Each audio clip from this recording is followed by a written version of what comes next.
Hi, it's the Carterman, and you may be wondering, what is the Carterman doing standing out in the rain? You can see I'm soaking wet here, and it just gets wetter. I'm standing here because I want to show you a tragedy. I want to show you a tragedy. This behind me, what you see here, okay, let me show you right there. This is the final destruction of what, up until a couple weeks ago, was a manufacturing company. It was a manufacturing company. They made bricks. It was a brickyard. And it's destroyed by government. Yeah, the politicians struck again. What happened? Well, let's think about it. This company employed a lot of people, but it had trouble finding workers because the city government of York had turned the city into a welfare basket case where the people could make more money on welfare than working for a living. I hear it all the time from employers who say we can't find workers. We can't find workers because politicians turned it into a welfare city. Look at this. It's sad, isn't it?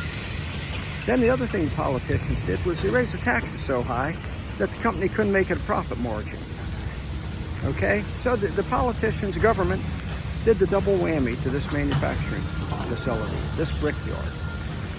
Now, please, Mr. Mayor, don't tell me, well, nobody's buying bricks. Somebody's buying bricks. They're building a lot of houses around, but not from this company anymore because the politicians destroyed it. They destroyed it. They destroyed it. And we're seeing it all over America. Remember, this is a city that used to be a major manufacturing center.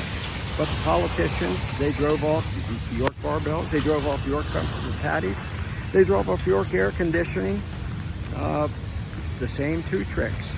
Turned it into a welfare center where you can't find workers because they can make more off their government stipend, and raising the taxes so high that companies couldn't afford to stay. Now, if that mayor were here now, and by the way, he's a Vichy Republican, a rhino.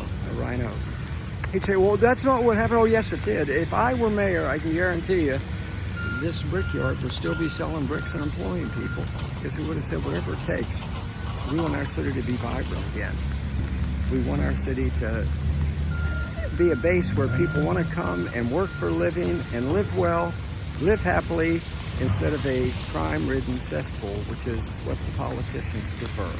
You know it's true, I know it's true. We're seeing it all over America. That's why CRPAC, Constitutional Rights PAC, is so important, because we're fighting back. We're going to fight every politician that does this. We're not going to listen to excuses. We're not going to listen to lies. We're not going to entertain all sorts of distractions. We're going to say, you had a job to do, and you didn't do it. Now we're going to take back America. So let's do this thing.